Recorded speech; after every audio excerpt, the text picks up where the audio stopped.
Hoje, mais velho, eu posso ver que todas as vezes que eu quebrei a cara, que me dei mal, que eu tentava e não passava, eu estava assim, era preparado. Preparado para me tornar a pessoa forte que eu precisava ser na vida, para seguir em frente. E a faculdade, eu tenho muitos momentos felizes na minha vida, mas meus 4 anos de federal estão entre os momentos mais alegres e de realização e de crescimento que eu tive na minha trajetória. Pela estrutura, pelos amigos que eu fiz, pelo peso de ser, sabe? E pelo orgulho de ser egresso da Universidade Federal do Pará.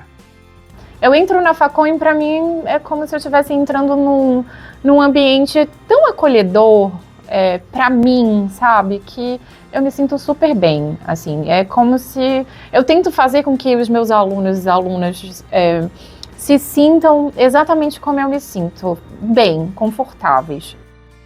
O Marcos, que ingressou na Facom em 2013, não é o Marcos de hoje. E graças a Deus, não é o Marcos de hoje.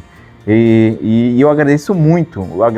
Eu acho que a Faculdade de Comunicação, e eu a levo mais, eu acho que a UFPA, porque a Faculdade de Comunicação é apenas um núcleo dentro dessa universidade, né, gigantesca da Amazônia. Me transformou para sempre e transforma quem passa para cá, quem passa por aqui. Eu acho que talvez se eu não tivesse passado pela Facom, pelo PPG-Com logo em seguida, eu seria uma pessoa muito mais bitolada, sei lá, eu estaria acho que menos preocupada com o outro, eu acho que eu teria um olhar mais fechado, eu acho que passar pela Facom me tornou mais humana. Eu acho que seria essa palavra, me tornou mais humana. E eu acho que para o jornalismo ter humanidade é essencial. Eu cheguei aqui e claramente eu compreendi que eu não poderia atuar na função de jornalista sendo uma estranha, tão estranha para esse lugar e não conhecer de fato, né, assim, não só o lugar, a cultura, mas as próprias relações de poder, né? Os primeiros momentos de Facom, já só naquela recepção da Semana do Calouro, eu já me sentia em casa. Eu já olhava as pessoas, olhava o ambiente, olhava as palestras, o que a gente ia acompanhar a partir daquele momento e já sentia que eu pertencia àquele lugar. Eu ingressei na universidade aos 18 anos, eu não sabia que o Brasil vivia sob uma ditadura militar.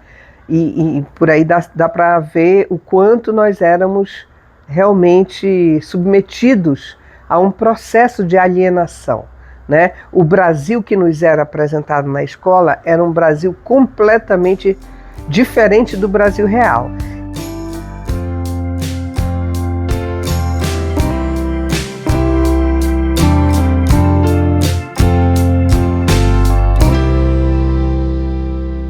Bom, eu sou Rosali Brito, sou jornalista, né?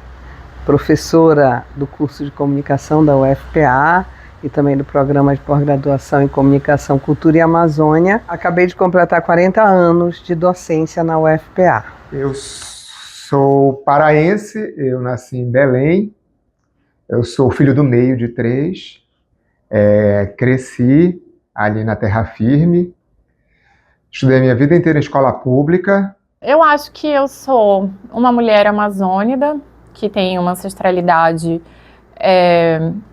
com uma mescla de coisas, mas que tem tentado entender essa ancestralidade indígena, ao mesmo tempo que tenho tentado entender um pouco dessa memória que foi sendo apagada na minha família. Eu entrei na Faculdade de Jornalismo da UFPA em 2012, era um ano ali de muita agitação, muita movimentação, muitas expectativas. Eu quis ser jornalista por acho que um acaso do destino. Eu sonhei que eu fazia jornalismo na UFPA e a partir desse sonho, eu já estava com a minha inscrição pronta para medicina na UFPA e a partir desse sonho eu já tinha tido algumas experiências com entrevistas, contato com algumas pessoas e eu pensei, por que não? Marcos Passos hoje é um jornalista formado aqui na Amazônia que tenta exercer a sua profissão com uma criticidade, ou seja, a criticidade de quem se forma em uma instituição pública, justamente, ou seja, que valoriza toda a nossa criticidade, a nossa formação aqui. Eu sou de uma cidade aqui perto chamada Capanema. E foi uma mudança em todos os aspectos da minha vida, né? Porque eu saí da minha cidade interior, aí vim morar para Belém, enfim, entrei numa universidade e realmente acho que a UFPA, estar na UFPA, me abriu um novo mundo, não só profissional, eu acho que me ajudou a me construir mesmo como ser humano, como mulher, como cidadã, assim. Eu sou uma paranaense, sou uma migrante, como grande parte de quem está nesse território amazônico, e eu chego na Amazônia em dezembro de 2001 para ficar 2 anos. Eu estou há 23 anos aqui. Aí eu brinco que eu já virei uma samaúma. Assim, é difícil pensar a compreensão do mundo que não passe pelas lentes que a Amazônia me deu.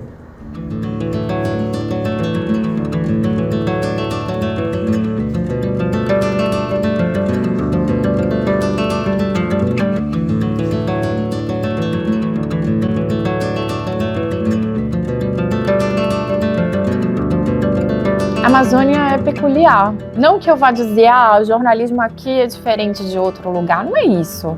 O que difere daqui é... E aí eu acho que são 2 coisas. Uma, fazer jornalismo sendo jornalista amazônica aqui, como fazer jornalismo para emissoras que são locais e fazer um jornalismo que seja aqui, com profissionais amazônicos que são daqui, né? Mas para uma emissora ou para jornais que são de outros lugares. Como é que você consegue explicar, por exemplo, para um jornal de São Paulo que você não pode ir no Marajó, bem aqui cobrir uma coisa, em meia hora, como eles acham que é possível? Não posso sair daqui, mesmo que seja no mesmo estado. Não consigo atravessar daqui para um município que possa parecer muito perto de uma forma muito rápida. Na verdade, existe aqui uma fronteira física que é uma fronteira muito gigante, né? Então, como fazer isso, né? Então, explicar para essas pessoas de fora é muito difícil. Quando eu tive a oportunidade de sair de Belém, atravessar o oceano, o continente, para poder fazer reportagens para cá em outros países, isso foi algo inédito, né? Porque, na verdade, para outras regiões do país, isso é corriqueiro. Mas para a gente, diante de tantas restrições e tantas impossibilidades, a gente acaba não tendo tanto esse contato internacional da reportagem, ou seja, estar presente em outros lugares, fazer esse conteúdo em loco, não depender apenas de vídeos, de informações de outras pessoas que tragam para a gente aqui. Então, foi um desafio e eu vi isso talvez como uma abertura de caminhos. Uma abertura de caminhos para que outros profissionais também possam sair dos nossos territórios e fazer reportagens para além da nossa região, mas mostrar também os impactos da Amazônia e as repercussões sobre a Amazônia em outras partes do mundo. Porque a Amazônia não é só aqui, a Amazônia ela impacta o mundo todo. Então foi muito desafiador. Eu senti que essa cobertura das COPs, que foram 3 que eu cobri, 28, 29 e 30, me pesou bastante porque eu entendi a responsabilidade daquilo. E eu entendia o quanto o telespectador criou expectativas em relação a essa cobertura e eu não queria decepcionar. E acho que para o telespectador também foi diferente, porque até hoje as pessoas me encontram na rua e dizem: eu te acompanhava quando estava em Dubai, porque elas acompanharam, elas também se sentiram pertencentes ao mundo. Eu acho que quando o jornalista rompe essas fronteiras, né, ele leva todo mundo junto e faz esse pertencer ao mundo também se propagar entre os telespectadores.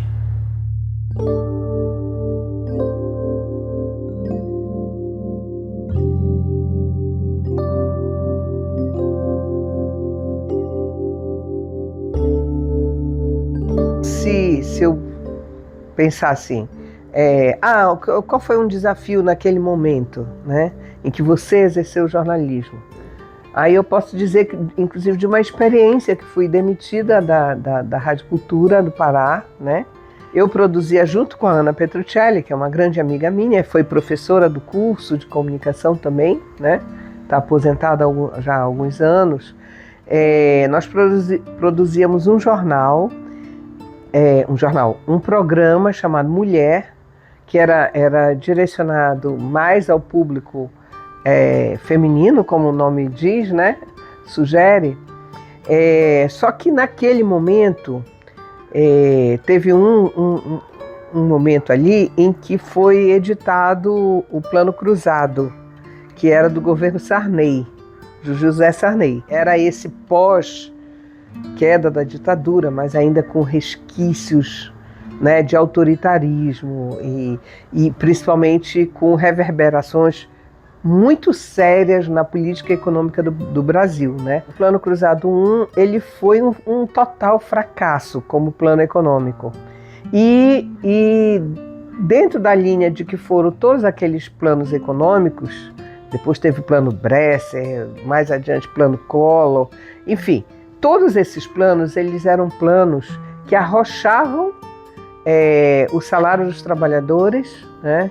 E que contrariavam, na verdade, os interesses da maioria da sociedade. Bom, aí nós fomos chamadas, eu e Ana, né, para transformar a edição daquela semana numa edição especial sobre o Plano Cruzado. E foi dificílimo, porque a exigência que nos foi feita era que a gente levasse um economista para falar ao vivo e tirar a dúvida dos ouvintes sobre o plano, porque o plano tipo saiu numa quinta-feira, o programa ia ao ar no sábado, nós derrubamos toda a pauta que já estava sendo produzida para entrar com uma edição especial sobre o Plano Cruzado. Foi dificílimo fazer isso em tão pouco tempo. Mais difícil foi convencer um economista, e olha que nós consultamos muitos, de ir ao vivo falar sobre o plano. Por quê? Porque o plano ainda era muito desconhecido. E aí acaba que restou uma única alternativa, que era o economista Jaime Teixeira, que era um cara de esquerda, né? Tinha sido inclusive presidente do PT, foi da Sociedade Paraense de Defesa dos Direitos Humanos. Então ele era um cara, como se dizia, uma figurinha carimbada da esquerda, né? Porém, um ótimo economista, né? E ele foi o único que se dispôs a ir falar. Ele disse: vocês estão cientes do risco que eu ir falar ao vivo na Rádio Cultura, que a essas alturas era o governo já de Barbalho, né? E aí nós dissemos: bom, estamos, mas nós estamos sem alternativas, porque a vinheta do programa que estava no ar já dizia para os ouvintes que teria um economista ao vivo. Então a gente tinha que levar um economista. O resumo da ópera é que o Jaime respondeu brilhantemente, e o programa nunca teve tanta audiência. Foi impressionante a participação de ouvintes, as telefonistas da rádio, o tempo inteiro recebendo perguntas e tal. Porém, a visão que ele apresentou aos ouvintes da Rádio Cultura era uma visão crítica do plano, e não poderia ser diferente. O tempo mostrou que ele estava totalmente certo. Tudo que ele criticou do plano se verificou na prática adiante, né? Porém, naquele momento, simplesmente o diretor da rádio entra no prédio Francisco César, entra a mil. Ele foi advertido por um amigo dele que estava ouvindo a rádio e achou um absurdo que uma rádio pública, ela não é do governo, quer dizer, ela deveria ser pelos interesses do público, mas não foi assim. Entrou, mandou tirar na hora o programa do ar, né? Suspendeu o programa, foi uma coisa absurda, sem dar uma explicação para os ouvintes, com uma audiência massiva que estava o programa. E foi uma coisa extremamente violenta, foi uma das situações mais violentas que eu já vivi, né?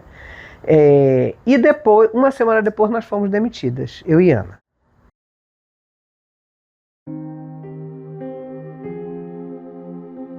O que realmente me marcou foi a cobertura da pandemia. Sim, foi um marco, eu nunca imaginei, surreal, a gente vendo o mundo fechando as portas e a gente tendo que trabalhar e os colegas adoecendo ao teu redor e você não sabia o que fazer e segurando as pontas e aí eu pamper com minha mãe de Covid-19, todos os dias eu estava na televisão falando, se proteja os seus idosos e tal, e aí de repente um belo dia minha mãe começa a se sentir mal, leva ela para o hospital, 3 dias depois ela morre. Então assim, e nesse ano eu estava como diretor da retrospectiva daqui da TV Liberal, e era retrospectiva sobre a Covid, e eu tive que concluir o trabalho, porque minha mãe morreu no dia 13 de novembro, e a retrospectiva ia ao ar no dia 25 de dezembro, não tinha mais como trocar o diretor, e eu tive que fazer. Então assim, foi extenuante, foi difícil, foi talvez a experiência mais dolorosa da minha vida, mas ao mesmo tempo tive orgulho, sabe, de ter conseguido concluir por ela e por mim, naquele dia ali em que a retrospectiva foi ao ar. Era a história de uma mãe, aí a gente tava numa pauta e aí me ligaram, olha, sumiu um garoto lá na Praia do Cruzeiro, em Icoraci. Ele era um garoto, tinha 15 anos, tava jogando bola na Praia do Cruzeiro, e aí o que acontece? Na Praia do Cruzeiro, quando a maré baixa, faz um desnível na terra que vira como se fosse um buraco, né? Eles estavam brincando, e a maré começou a subir, eles continuaram jogando a bola, e aí uma dessas bolas, a bola foi para dentro da água, e o garoto que não sabia nadar resolveu pegar a bola. Só que, como eu falei, tinha esse desnível e ele caiu nesse desnível. E aí o garoto que sabia nadar foi atrás e ajudou ele a voltar. Só que ele não conseguiu voltar, né? Quem sabia nadar foi ajudar e não conseguiu voltar. E aí quando eu cheguei lá, tava uma comoção na praia, né? As pessoas estavam todas sentadas esperando e olhando para saber se o Corpo de Bombeiros ia achar o garoto com vida. Fazia pouco tempo, quando eu cheguei lá, acho que tinha acontecido, fazia questão de 20 minutos. E aí fui conversando com as pessoas para saber o que tinha acontecido. E a irmã do garoto chegou comigo e falou, olha, se apresentou, queria muito te pedir. A gente não sabe se meu irmão vai aparecer com vida ou não. Eu queria muito, muito te pedir que, se acontecer, vocês não façam imagem da minha mãe. Porque eu fico muito emocionada com isso. Porque ela, com certeza, vai entrar em desespero. Então eu peço encarecidamente que vocês não façam essa imagem. E eu falei pra ela, pode ficar tranquila, eu te dou a minha palavra. E aí ela falou assim, e aí depois eu converso com vocês. Aí eu falei, tudo bem. Quando o Corpo de Bombeiros volta, ele volta já anunciando que o garoto tinha sido encontrado, mas morto.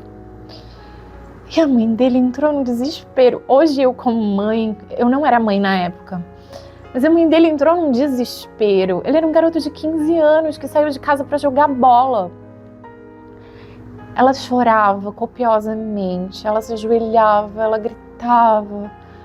Nossa, era uma tristeza tão profunda. A irmã não tinha condições de me dar entrevista, era evidente, né? Quem consegue dar entrevista, porque o irmão acabou de receber a notícia de que o irmão nem tá mais vivo. Eu vou cuidar de um monte de coisas que eu ainda nem tenho dimensão de viver aquele luto. Como é que eu vou dar entrevista? Eu sequer tive coragem de fazer qualquer pergunta. A gente entrou no carro, meu repórter cinematográfico falou pra mim, olha, eu tenho uma imagem. Que imagem? Da mãe, de costas, mas eu tenho a imagem dela. Eu falei, apaga. Aí ele me disse que não, que ele não ia apagar. Eu falei, não, você vai apagar? Eu dei a minha palavra, né? Apague. É falta de respeito, você não ia querer se fosse com você, imagina só. Eu sabia que se aquela imagem, numa emissora, que fosse uma emissora privada, que não fosse uma emissora pública, aquela imagem sairia e era, né? Por quê? Porque precisa da comoção das pessoas, porque as pessoas, né?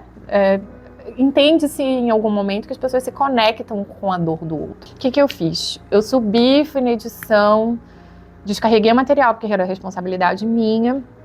Eu não apaguei a imagem porque eu não tinha autorização do repórter cinematográfico, mas eu pedi para o editor para que ele não usasse e fiz questão de ficar na ilha de edição até o final, para que aquela imagem não fosse utilizada, porque eu tinha dado minha palavra, né?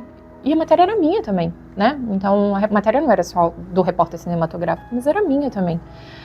Mas quantas vezes a gente esquece que a gente não está contando a nossa história? Que não sou eu dona da história. Na verdade, eu sou mediadora entre a história daquelas pessoas que não me diz respeito e a sociedade. Porque eu vou fazer um alerta. Olha, ali na Praia do Cruzeiro corre o risco de alguém sofrer um acidente como o daquela família. E que foi marcada para a vida. Eu vou para minha casa, mesmo que eu esteja triste, mesmo que aquilo me toque e me toca até hoje, eu não carrego o peso do luto. Quem carrega é aquela família. E eu preciso saber disso enquanto jornalista, sabe? Eu acho que é mais do que essencial. E é por isso que eu gosto de contar essa história, assim. Não só porque ela me marcou muito, mas todas as reflexões que são possíveis a partir dela. A gente vê muita coisa legal, sabe, sendo produzida. Muita gente fazendo jornalismo independente. Muita gente conseguindo, enfim, trazer novas narrativas, outras formas de cobertura. Mas a gente sabe que não é um trabalho barato, entendeu? Eu acho que precisa de mais investimento, mais valorização do profissional, menos censura, mas realmente valorização. Quando eu falo de valorização, não é só assim, aquele profissional trabalhar e ter uma boa remuneração, mas ele ter estrutura para trabalhar, ter segurança, poder fazer as coberturas, tendo certeza de que ele não vai receber nenhuma retaliação ou ser censurado por aquilo. Então eu acho que a gente precisa, de forma geral, o jornalismo da Amazônia, mais estrutura, mais valorização e mais investimento.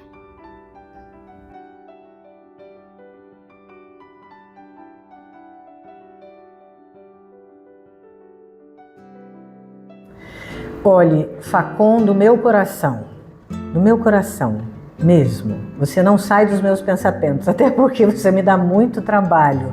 Mas principalmente há 16 anos, desde que eu cheguei aqui, você me dá muitas alegrias. E eu quero dizer que eu sou uma das várias pessoas que foi formado por essa faculdade que para mim que é tão importante para as pessoas que formaram aqui, que se formaram aqui. Eu me sinto muito feliz de fazer parte de um pedacinho dessa história, que eu acho que conta bastante da história da comunicação na nossa região, né? Então, inclusive sobre o futuro. E eu fico muito feliz de participar da vida e da trajetória de grande parte dos alunos que passaram por aqui enquanto eu fui professora. Em 50 anos é muita história, 50 anos é muita luta também. No meu próprio período de faculdade a gente teve muita luta, muitas conquistas em prol do nosso ensino, do nosso jornalismo, da nossa formação.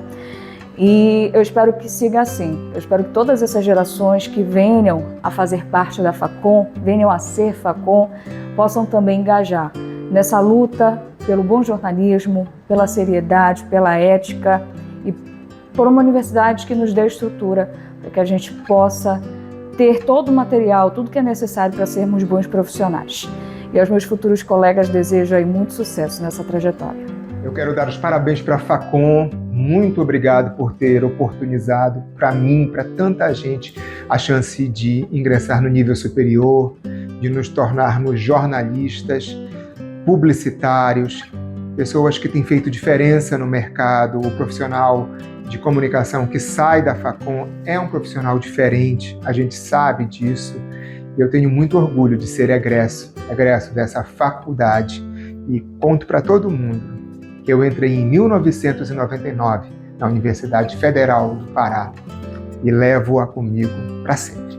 Que você continue sendo, né, essa senhora de 50 anos, formando ainda mais jornalistas, publicitários, comunicadores e pessoas que podem fazer a diferença na sociedade. Sucesso, Facon, vida longa. Comemorar os 50 anos da Facon é um motivo assim, de muito orgulho para mim, né, que vivi essa história por dentro e que ajudei de alguma forma, modestamente, a construir essa história. Então eu desejo que a Facom continue sendo esse espaço de muita efervescência, né, de ideias, de produção de conhecimento, de resistência. Mas eu não tenho a menor dúvida que você, Facom, é inesquecível para eles também, como vai ser sempre para mim.